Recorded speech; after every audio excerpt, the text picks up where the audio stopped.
تو کیا آپ جانتے ہیں کہ رمضان کے 30 روزے رکھنے سے ہمارے شریر پر کیا اثر ہوتا ہے؟ اس پر جاپانی سائنسدان نے ایک بڑی کھوج کی ہے جس کا جاننا ہر مسلمان کے لیے بے حد ضروری ہے۔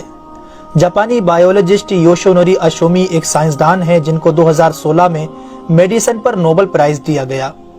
ان سے جب پوچھا گیا کہ آپ نے کون سی ایسی چیز بنائی ہے جس کی بنا پر آپ کو دنیا کا سب سے بڑا انعام نوبل پرائز دیا جا رہا ہے، تو انہوں نے کہا تھا کہ میں نے کینسر کی ممکنہ دوا کھوج لی ہے، اور اس بات پر دنیا نے بڑے پر انداز میں ان کی کاوش کو سراہا اور مبارکباد دی گئی۔ اس کے بعد ڈاکٹر یوشینوری اشومی نے کہا کہ میں نے کینسر کی دوا نہیں بلکہ کینسر سے بچاؤ کا حل تلاش کر لیا ہے۔ تو لوگوں نے ان سے پوچھا کہ بتائیے ایسا کیا کیا جائے کہ کینسر جیسے خطرناک مرض سے بچا جا سکے؟ تو انہوں نے کہا کہ جب ہم بھوکا رہتے ہیں تو ہماری باڈی میں موجود غذائیت ختم ہونے لگتی ہے، جس کی وجہ سے جسم بھوک محسوس کرتا ہے۔ اگر اس بھوک کے دوران جسم تک کھانا نہ پہنچے تو ہمارا جسم بھوک کی شدت کی وجہ سے اپنے اندر موجود ان زہریلے سیلز کو کھانا شروع کر دیتا ہے جو کینسر کا سبب بنتے ہیں۔ اس عمل کو میڈیکل کی لینگویج میں آٹوفیگی کہا جاتا ہے۔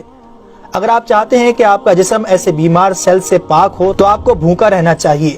جب ایسے سیلز مرنا شروع کر دیتے ہیں تو کینسر کا پرسنٹیج کم ہو جاتا ہے۔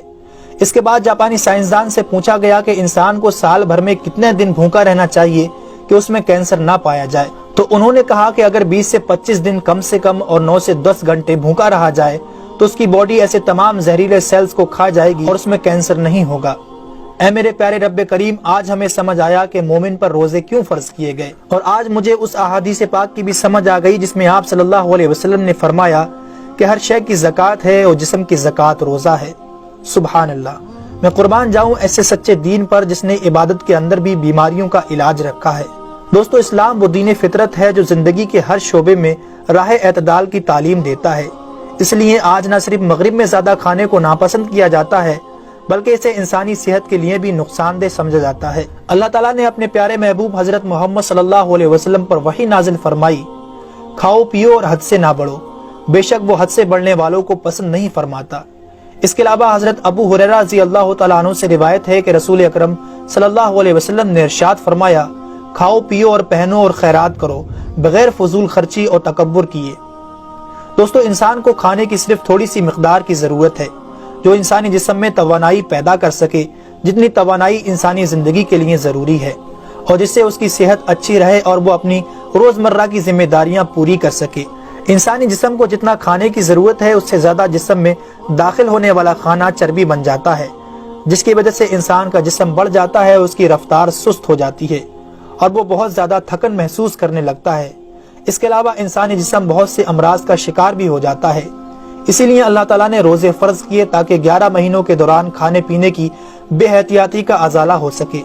قرآن پاک میں اللہ تعالیٰ نے روزے رکھنے کا حکم ان الفاظ میں بیان فرمایا ہے، اے ایمان والو، تم پر روزے فرض کیے گئے جیسے کہ تم سے پہلوں پر روزے فرض کیے گئے تھے تاکہ تم پرہیزگار بن جاؤ۔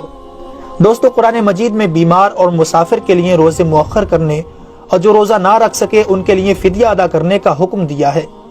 اس کے بعد روزہ رکھنے کی حکمت ان الفاظ میں بیان فرمائی، اور تمہارے لیے روزہ رکھنا ہی بہتر ہے اگر تم جانتے ہو۔ دراصل یہاں یہ بتایا گیا ہے کہ اگر تم موجودہ علم کو سمجھتے ہو تو تمہارے لیے بہتر یہی ہے کہ تم روزے رکھو، کیونکہ روزہ اپنے اندر بے شمار روحانی، نفسیاتی اور طبی فائدوں کو رکھتا ہے۔